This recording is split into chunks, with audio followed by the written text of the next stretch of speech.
أعمالنا من يهده الله فلا مضل له ومن يضلل فلا هادي له وأشهد أن لا إله إلا الله وحده لا شريك له وأشهد أن محمدا عبده ورسوله يا أيها الذين آمنوا اتقوا الله حق تقاته ولا تموتن إلا وأنتم مسلمون يا أيها الناس اتقوا ربكم الذي خلقكم من نفس واحدة وخلق منها زوجها وبث منهما رجالا كثيرا ونساء واتقوا الله الذي تساءلون به والأرحام إن الله كان عليكم رقيبا يا أيها الذين آمنوا اتقوا الله وقولوا قولا سديدا يصلح لكم أعمالكم ويغفر لكم ذنوبكم ومن يطع الله ورسوله فقد فاز فوزا عظيما أما بعد فإن أصدق الحديث كتاب الله وأحسن الهدي هدي محمد صلى الله عليه وسلم وشر الأمور محدثاتها وكل محدثة بدعة وكل بدعة ضلالة وكل ضلالة في النار.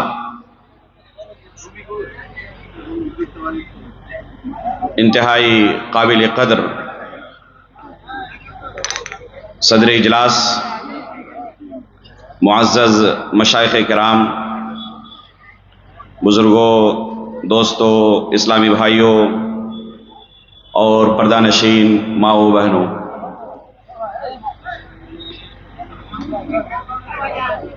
بہت سارے احباب کی طرف سے یہ درخواست تھی کہ بنگلہ زبان میں ہی خطاب کیا جائے، لیکن افسوس کی بات یہ ہے کہ جب مجھے یہ زبان صحیح طریقے سے نہیں آتی، بچپنے سے ہی اردو ماحول میں رہنے کی وجہ سے اس زبان سے کما حق واقف نہیں ہوں، اور کبھی اس طرح کوئی پریکٹس بھی نہیں کی کہ بنگلہ زبان میں اس طرح خطاب کیا جائے، اس لیے بہت ہی زیادہ معذرت خواہ ہوں۔ البتہ شیخ محترم سے گزارش کروں گا کہ آخر میں 5-7 منٹ اگر اس خطاب کا خلاصہ وہ پیش کر دیں تو بہت اچھا ہوگا۔ انشاءاللہ اپنی طرف سے میں پوری کوشش کروں گا کہ اردو ہی ہو، لیکن حتی الامکان آسان الفاظ میں بولا جائے، اور انشاءاللہ چونکہ آپ جھارکھنڈ سے بہت قریب ہیں، بہار سے قریب ہیں، اس لیے اردو سمجھنے میں مجھے نہیں لگتا کہ بہت زیادہ آپ کو پریشانی ہوگی۔ انشاءاللہ آپ لوگ سمجھیں گے باذن اللہ تعالی۔ اللہ رب العالمین ہمارے لیے سمجھانا اور سمجھنا دونوں آسان کر دے۔ محترم حاضرین، ابھی آپ کے سامنے جو خطبۃ الحاجہ پیش کیا گیا ہے، یہ خطبہ تقریباً ہر خطیب سے، ہر مقرر سے آپ سنتے ہیں۔ جمعہ کے خطبے کے اندر بھی ہر ہفتے یہ خطبہ سنتے ہیں۔ نبی صلی اللہ علیہ وسلم اپنے دروس، اپنی محفلوں میں، مجلسوں میں، جمعہ کے خطبوں میں اس خطبے کو صحابہ اکرام کے سامنے بار بار پڑھتے تھے، حالانکہ صحابہ اکرام کی زبان عربی زبان تھی۔ اس کے باوجود نبی صلی اللہ علیہ وسلم بار بار اس خطبے کو دہراتے تھے، تو یقیناً اس کے پیچھے ایک مقصد ہے۔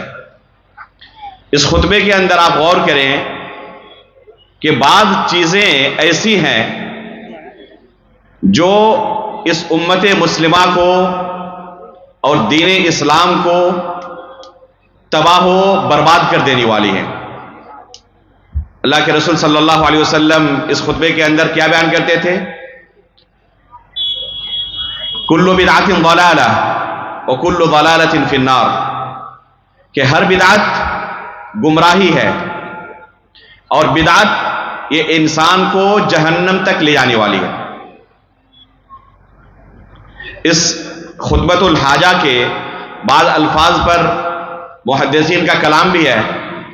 علامہ البانی رحمہ اللہ نے خطبۃ الحاجہ کے نام سے ایک پتلی سی کتاب بھی لکھی ہے، اور اس کے الفاظ پر بحث کی ہے کہ کون سا لفظ کس طریق سے آیا ہوا ہے، کس سند سے آیا ہوا ہے۔ بہرحال اس خطبے سے ہمیں ایک بہت بڑا درس ملتا ہے کہ اصل دین پر عمل کرنا یہ انتہائی ضروری ہے، اور اس دین کو اگر کوئی بدلے بگاڑے تو یہی بدعت ہے، اور یہ عمل انتہائی خطرناک عمل ہے، جہنم میں پہنچانے والا عمل ہے۔ اللہ کے رسول صلی اللہ علیہ وسلم کو اللہ رب العالمین نے اس دنیا میں نبی بنا کر بھیجا، اپنی شریعت دے کر بھیجا، اپنا دین دے کر بھیجا، تاکہ اللہ رب العالمین کی شریعت کو آپ ان کے درمیان رہتے ہوئے عملی طور پر انہیں سکھائیں کہ یہ اللہ کی شریعت ہے، یہ اللہ کا دین ہے۔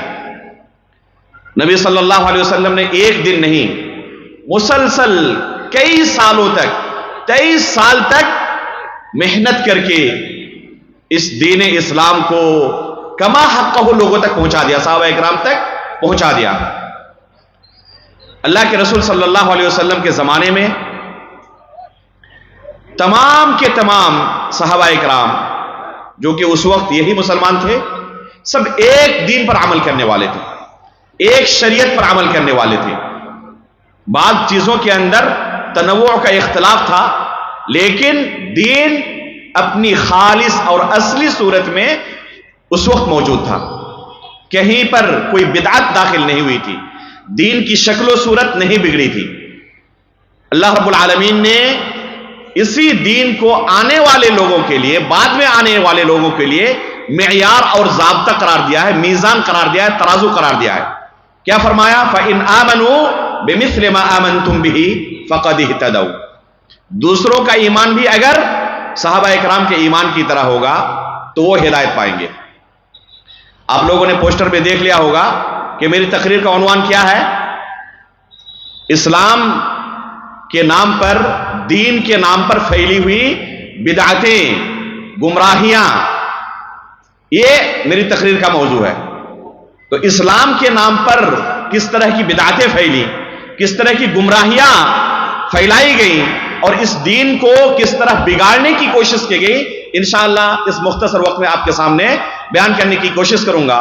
اور اس کا اصل مقصد صرف گمراہیوں کو بیان کرنا نہیں ہے، اس کا اصل مقصد ہے ان گمراہیوں سے اپنی حفاظت کرنا۔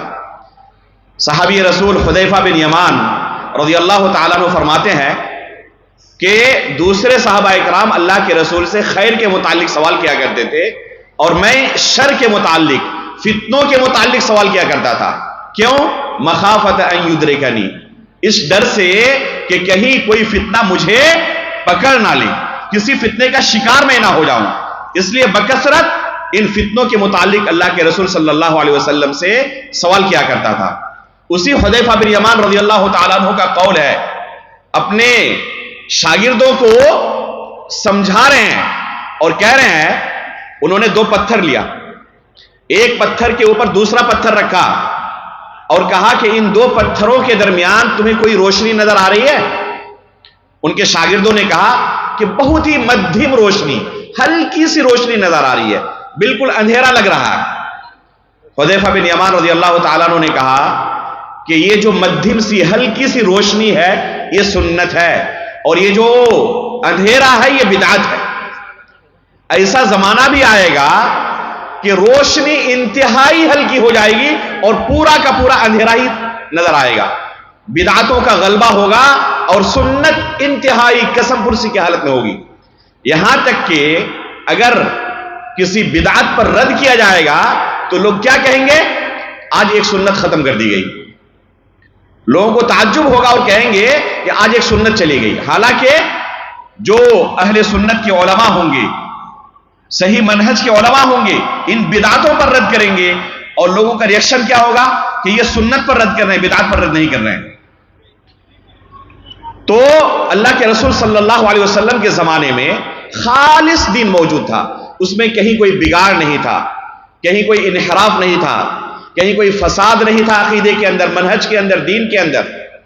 لیکن خود رسول اللہ صلی اللہ علیہ وسلم نے یہ پیشن گوئی کی تھی کہ ہمیشہ قیامت تک یہ دین اسی اصل اور خالص شکل و صورت میں باقی نہیں رہے گا، بلکہ یقیناً اس امت کے اندر فتنے رونما ہوں گے، اس امت کے اندر گروہ بندیاں ہوں گی، مختلف باطل فرقے اس امت کے اندر جنم لیں گے اور اس دین کو بگاڑنے کی کوشش کریں گے۔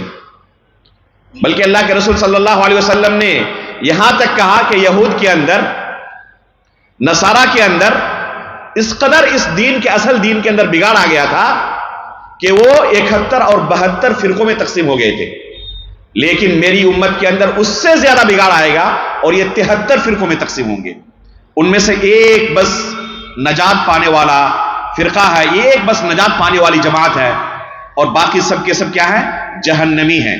جہنمی کا مطلب یہ نہیں کہ ان کا جہنم میں جانا یقینی ہے، بلکہ یہ وعید کی حدیث ہے، اللہ رب العالمین کی مشیت کے تحت ہے۔ اللہ رب العالمین چاہے تو انہیں بخش دے اور جنت میں داخل کرے، چاہے تو اللہ رب العالمین انہیں جہنم میں داخل کرے۔ امام صنعانی رحمہ اللہ نے اس حدیث کی شرح میں ایک مستقل کتاب لکھی ہے، اس کے ایک کتاب پڑھنے کے لائق ہے، اس حدیث کا صحیح معنی کیا ہے۔ بہرحال یہ وعید کی حدیث ہے۔ وعید کیسی؟ جہنم جانے کی۔ خالص دین فقط ایک جماعت کے پاس، اور یہ خالص دین پر عمل کرنے کا نتیجہ یہ ہوگا کہ یہ نجات پا جائیں گے جہنم سے۔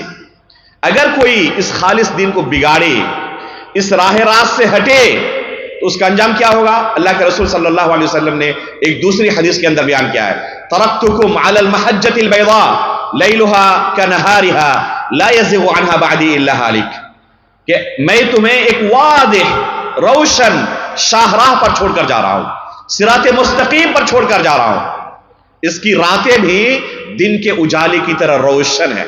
یہ دین جو اصل ہے یہ بالکل واضح ہے، صاف شفاف ہے، اس میں کہیں کوئی بدعت نہیں ہے، کہیں کوئی بگاڑ نہیں ہے، کہیں کوئی انحراف نہیں ہے، کہیں کوئی داغ نہیں ہے۔ لیکن اللہ کے رسول نے کیا کہا آگے؟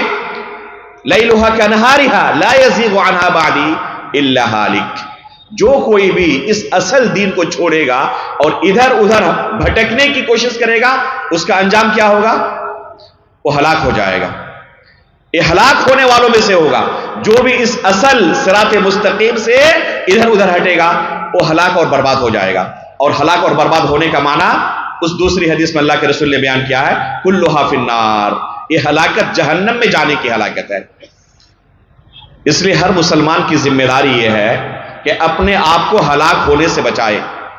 اسی وجہ سے حذیفہ بن یمان رضی اللہ تعالیٰ عنہ بکثرت اللہ کے رسول سے ان فتنوں کے متعلق سوال کیا کرتے تھے، اور اللہ کے رسول صلی اللہ علیہ وسلم انہیں بتاتے بھی تھے، بلکہ عمومی مجالس کے اندر بھی صحابہ اکرام کے سامنے اللہ کے رسول صلی اللہ علیہ وسلم بکثرت ان فتنوں سے اپنی امت کو آگاہ کرتے، صحابہ اکرام کو آگاہ کرتے، عمومی طور پر بھی خصوصی طور پر بھی۔ بلکہ بعض فتنوں کا اللہ کے رسول صلی اللہ علیہ وسلم نے نام لے کر تنبیہ کی ہے کہ یہ فتنہ ظاہر ہوگا، یہ فتنہ ظاہر ہوگا، یہ فتنہ ظاہر ہوگا۔ اب اللہ کے رسول صلی اللہ علیہ وسلم کی احادیث دیکھیں، بہت سارے فتنوں کے متعلق آپ کو صراحت ملے گی۔ اللہ کے رسول نے پہلے ہی پیشین گوئی کی ہے کہ میری امت کے اندر یہ فتنہ ظاہر ہوگا۔ چنانچہ جس طرح دوسری پیشین گوئیاں ہیں، یہ پیشین گوئی بھی 100% 100% صحیح ثابت ہوئی، اور یہ ممکن ہی نہیں ہے کہ اللہ کے رسول صلی اللہ علیہ وسلم کسی چیز کی خبر دے اور وہ خبر غلط ہو جائے، کیونکہ اللہ کے رسول صلی اللہ علیہ وسلم اپنی طرف سے کوئی بات نہیں کہتے تھے۔ وما ينطق عن الهوى ان هو الا وحی یوحى، یہ اللہ رب العالمین کی طرف سے وحی ہوتی تھی، جو کچھ اللہ کے رسول کہتے تھے یہ اللہ رب العالمین کی طرف سے وحی ہوتی تھی۔ کس طرح اللہ کے رسول صلی اللہ علیہ وسلم کی پیشین گوئی 100% سچ ثابت ہوتی تھی، اس کا ایک نمونہ ملاحظہ فرمائیں۔ غزوہ بدر کے موقع پر ابھی جنگ شروع نہیں ہوئی ہے، جنگ سے پہلے ہی صحیح بخاری کے اندر یہ حدیث موجود ہے تفصیل کے ساتھ، اللہ کے رسول صلی اللہ علیہ وسلم پہلے ہی جنگ سے پہلے ہی جگہ کی تعیین کے ساتھ، نام کے ساتھ صحابہ اکرام کو بیان کر رہے ہیں کہ آئندہ کل اس جگہ پر قریش کے فلاں سردار کو قتل کیا جائے گا، آئندہ کل اس جگہ پر قریش کے فلاں سردار کو قتل کیا جائے گا۔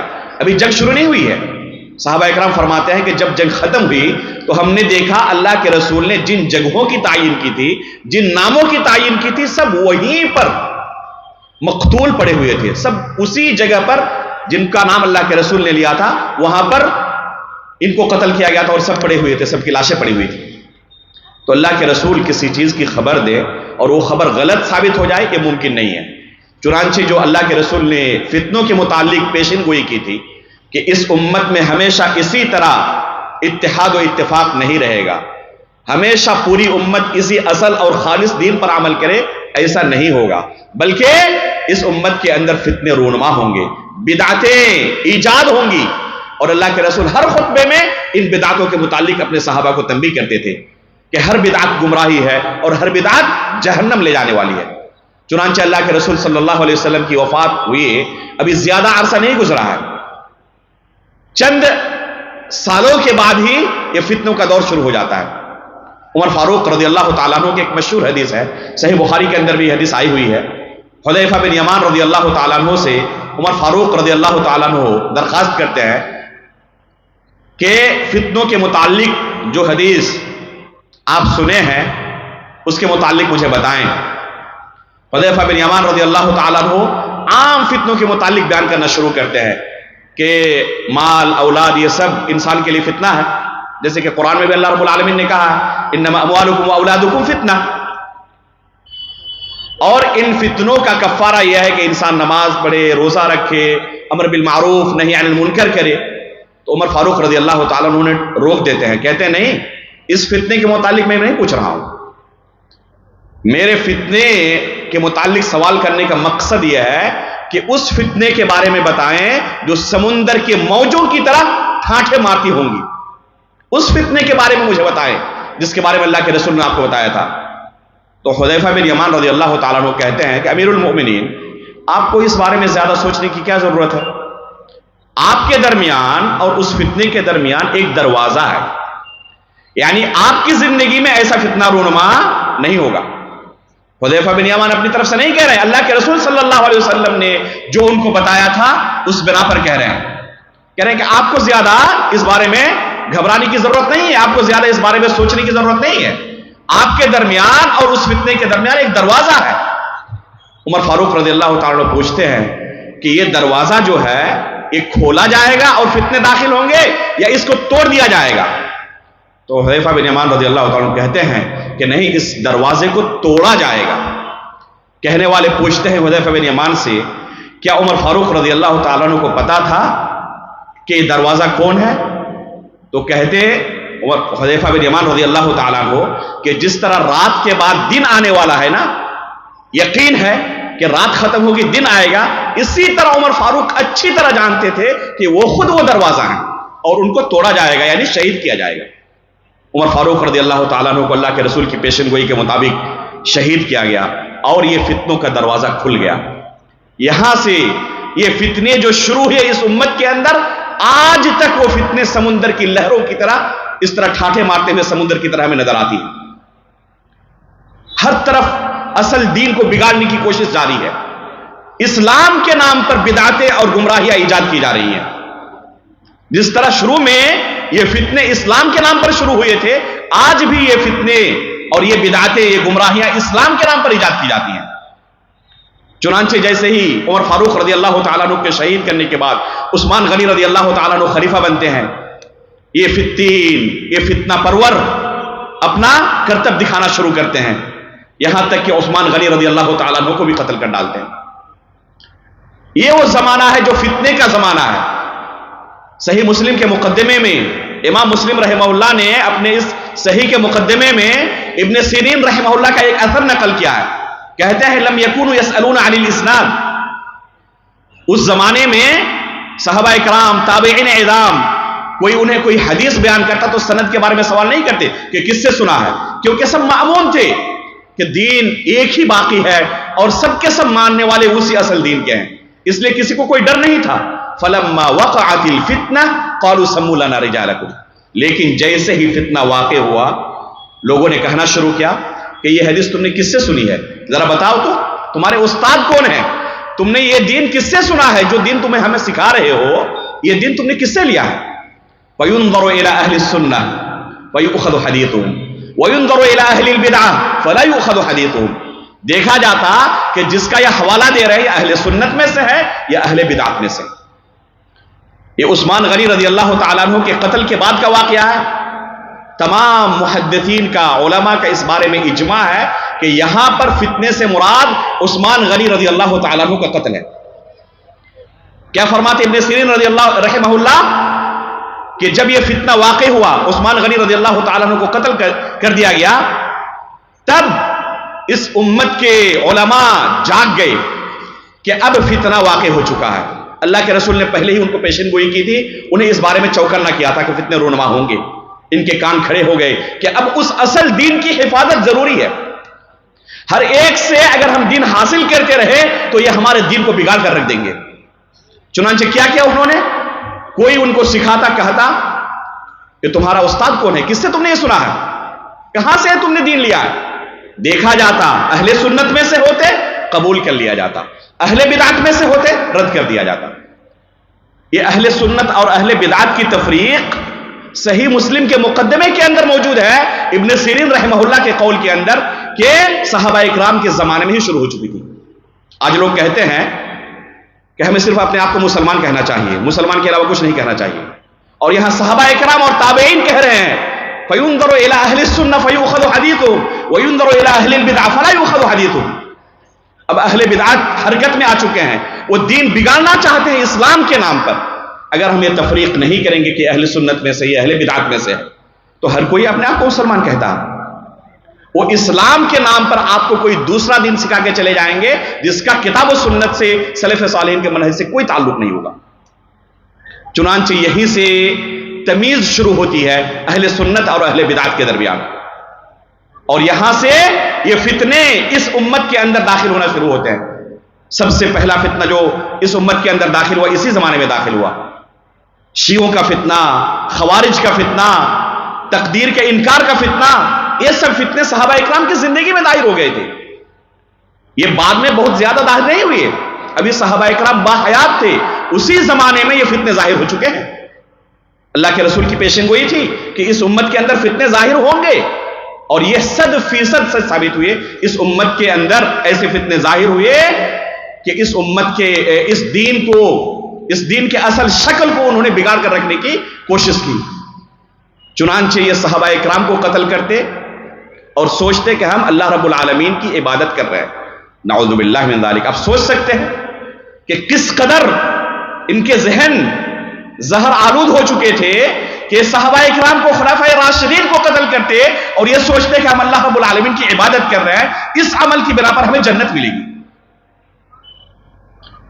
یہ خوارج کا فتنہ تھا، یہ شیعوں کا فتنہ تھا، جن کی پوری تاریخ رہی ہے کہ یہ ہمیشہ اہل سنت کے لوگوں کو قتل کرتے ہیں، اور جو باطل اور منحرف ادیان کے ماننے والے ہیں، اسلام کے علاوہ دوسرے مذاہب کے پیروکار ہیں، کبھی ان کے خلاف یہ برسر پیکار نہیں ہوتے.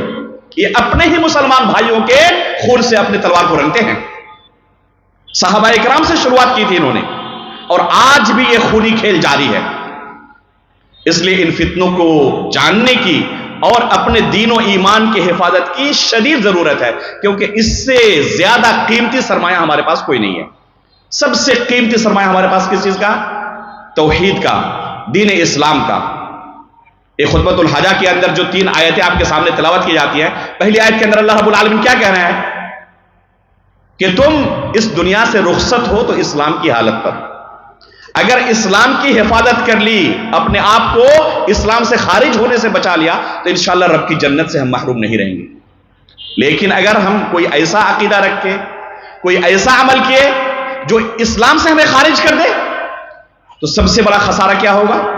سب سے بڑا خسارہ یہ ہوگا کہ ہمارا شمار جہنمیوں میں ہوگا، اور اس سے بڑا کوئی خسارہ نہیں ہے. فمن زحزح عن النار وادخل الجنة فقد فاز. اگر جہنم سے نجات مل گئی، جنت کے اندر داخلہ مل گیا، تو حقیقت میں کامیابی یہی ہے. اس لیے ہمارے پاس جو دین ہے یہ انتہائی قیمتی سرمایہ ہمارے پاس، اس سے زیادہ کوئی قیمتی سرمایہ نہیں ہے. جس طرح ہم اپنے روپیے پیسے کی حفاظت کرتے ہیں، کوئی ڈاکو، کوئی چور ڈاکہ ڈالنے آئے، چوری کرنے آئے، تو اس کے لیے دروازہ کھلا نہیں چھوڑ دیتے. دفاع کرتے ہیں، اپنے بہن بیٹیوں کی عزت کا دفاع کرتے ہیں ان چور اچکوں سے، اسی طرح ان بدعتیوں سے، ان منحرفین سے جو ہمارے دین کے لٹیرے ہیں، ہمارے عقیدے اور منہج کے لٹیرے ہیں، ان سے اپنے دین و ایمان کی، اپنے منہج کی حفاظت ضروری ہے۔ ورنہ پتا چلا کہ کسی بدعتی سے ہم دین سیکھنے گئے اور اس نے دین کے نام پر ہمیں کوئی دوسرا ہی دین سکھا کے چلا گیا۔